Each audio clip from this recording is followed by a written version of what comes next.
way to heat up a Thursday with a little celebrity dish with this guy, Al Reynolds, media personality extraordinaire. Yes, I'm glad to be back with you today, man. What do we? Oh, we got a lot to talk about. We got a lot to talk about. First of all, you're looking good, dude. Thank you. Look a little sunburned. I knew I had to see you. Yes, I just got back from Belize. I was scuba diving in Belize, so of course, I got a lot of good sun. And is that you? Yes, that's me right there. Scuba diving. I finally got my certification in open water. I did it with I went with the institution, the Black Divers of America. Okay. I'm messing up the name. I think it's the Black Scuba Dive National Association. The National Association of Black Scuba Divers. I went with them and I got certified here. So you see me here entering the water doing my certification. Wow. I did a total of about 6 dives while I was in Belize. And as you know, this was the same week that the young lady who was 15 years old who got bit by a shark was there. That happened here in Belize that same time. So luckily I saw plenty of beautiful sharks, but did not get bitten. Yeah, thank God. We needed you here, Al. Exactly. I want you here not reporting on you, sir. By the way, that water looks amazing. I just can't believe that. Crystal clear. When are you going? You were just in Panama on a boat. Well, I didn't get an invite for you. And the way my bank account is set up, it's not set up like yours. Man, that was a very bad joke. I'll take your bank account any day. All right, let's kick this off with a little celebrity dish. And boy, do we have a lot to dish about. This happening earlier today, breaking news on Good Day DC when we first heard mention of this, and that is none other than Matthew Perry. Wow, a lot surrounding this. It surrounds the major breaking news with regard to Matthew Perry that there have been multiple arrests made, including at least one doctor. Now, multiple agencies have executed search warrants, seized computers to determine who supplied Perry with ketamine that caused him to lose consciousness and drown in the hot tub. What did you think about when you heard this? You know what? This saddens me because this is Chandler. Yeah. This is one of the characters that we loved and we connected with, that we could relate to. The super sad part about it is that he was 19 months clean. He was sober for 19 months. We were all cheering for him because we know that he has a history of dealing with addiction. Yeah. And we really thought that he was beating it this time, right? And I think everybody was on his side, including all of his friends. He played pickleball with a group of friends for 2.5 hours, came home, got in the hot tub. The assistant ran an error and came back and found him in the tub. I just find it unfortunate. But let me tell you what I think, Guy. I think this is what needs to happen. This is another unfortunate incident where doctors in Hollywood, and I live in Hollywood, I live in Los Angeles, where they're just being a little bit too careless about what they are writing as it relates to prescriptions and to who. And I think that's where the issue is. And so I think for me, I would like to see a special agency created in Hollywood, or especially in areas where there are a lot of celebrities, where doctors will go under investigation if their script writing is abnormal. Yeah. Especially because you don't want this to happen. You don't want what happened to Michael Jackson. These are 2 talented individuals that just went away too soon.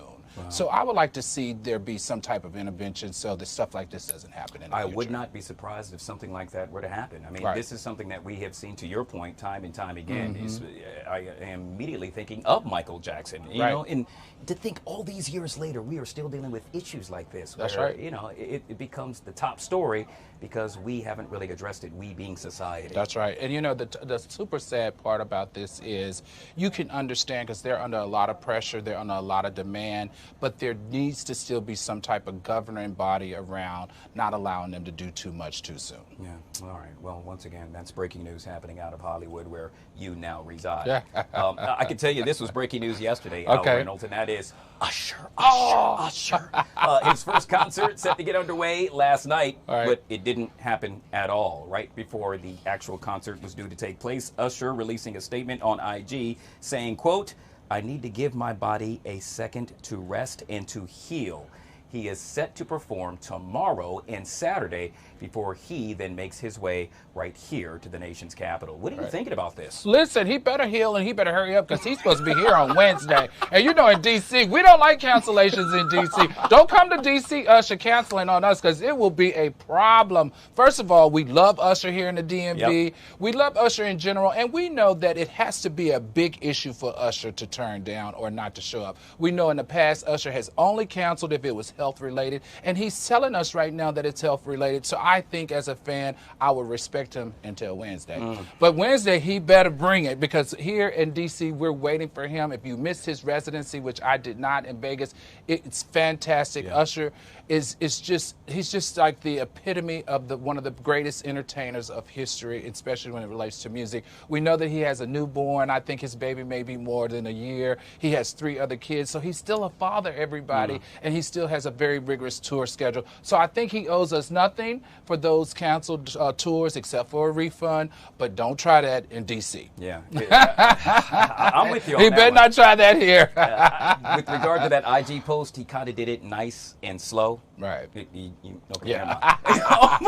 know what? That woo-hoo, right on my head, I got it. But I'm curious, Al. I mean, you had all this time to prepare, and look, we all get sick. Maybe it's a voice thing. Maybe, he's hoarse, but gosh, to cancel your first actual tour date, that's a big deal. That is kind of huge, and I'm sure that all the venues and his tour team is very upset. But this is the thing. I feel like these entertainers need to make sure that they're healthy. Yeah. Because what happens is you start using stuff to make you healthy when you're not healthy, which is what happened in the Michael Jackson, which is what happened with the Matthew Perry. So I don't want Usher to go down that route. If he needs a day to hydrate and get his body right, I want him to take a day to get hydrated and get his body right. We'll figure out the rest later. All right. Water, lemon, and maybe some mint, Usher. That'll really help you out. That according to Al Reynolds. Let's move on to Mr. Controversy himself, none other than 50 Cent. Apparently, he now coming back to the forefront, stating, hey, guys, everybody that hung out with Diddy at his house and got a chance to experience those parties,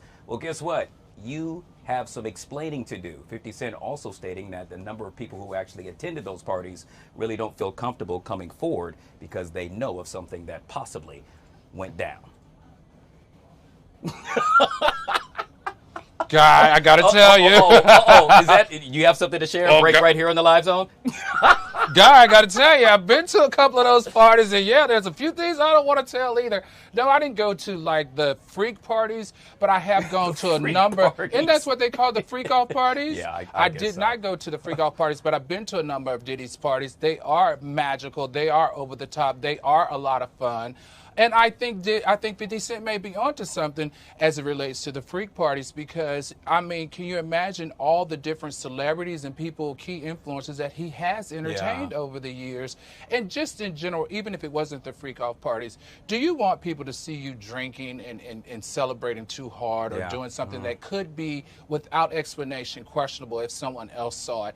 These allegations are not just simple. They are ugly and they're serious. We're talking about sexual assault. We're talking about sex trafficking. We're talking about drug abuse. And those are only to name a few. Now, can you imagine the people that came to those parties not thinking or knowing that this is what was going on and find themselves in that environment with maybe an underage girl? How do you explain that to the public? But you know what? The reason why I think 50 Cent is onto something, because you remember Meek Mills used to be a huge advocate of P. Diddy's. He was always supporting him and always talking. Meek Mill is very active on social media, but as it relates to this and his time with Diddy and going to these parties, he's zipped lip, and I think it would be for a reason, and I think 50 Cent is onto something. Yeah, well, we know that they are truly arch enemies and have been so for quite some time, and he is really poking that bear, if you will. I just don't think 50 Cent has Diddy has a way to bite back. Right, and with this documentary that he sold to Netflix, I mean, this is just really unfortunate and sad, but I'm all eyes and ears because I can't wait to see how it all unfolds. You and me both. All right, got one more we got to get to it quick, and that is Colin Kaepernick. Remember that name? Yes. Kind of, maybe a little bit. NFL. Yeah, we're talking about Colin Kaepernick, that guy you see right there on your screen. Apparently, he may very well have another chance in the NFL. As a coach, LA Chargers coach Jim Harbaugh says he reached out to him.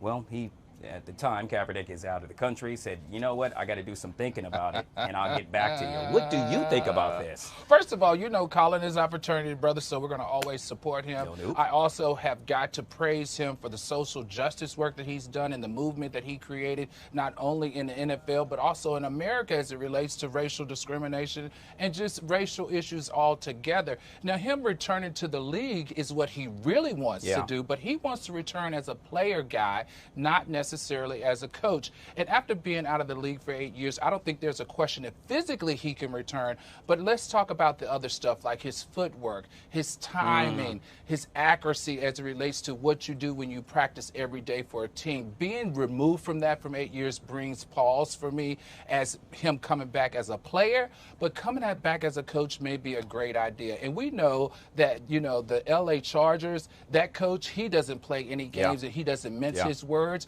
If he sees something and he wants it, he goes for it. And this might be a way for Colin to scratch that itch that he's got to still be a part of the league. Yeah. I wonder if he can still sling it. Where it is he can. Listen, look at him. He looks as good as he did when he was in the league, you know, over 8 years ago. He still is a very smart guy. He has kept his physicality up, and I don't think that's the issue. I just think anybody who's been out of a sport professionally for 8 years, there's a question mark around how effective he could be, not if he's able to do it or not. Well, we just saw him sling it, and I got to tell you, you just slanged it as well, right here with a little celebrity dish. You're going to hang around with us for a while, right? Only if you ask me. All right, please stick around. Once again, Al Reynolds, media personality extraordinaire, joining us for a little celebrity dish. Well, as you heard me make mention earlier today, we are awaiting President Biden to join Kamala Harris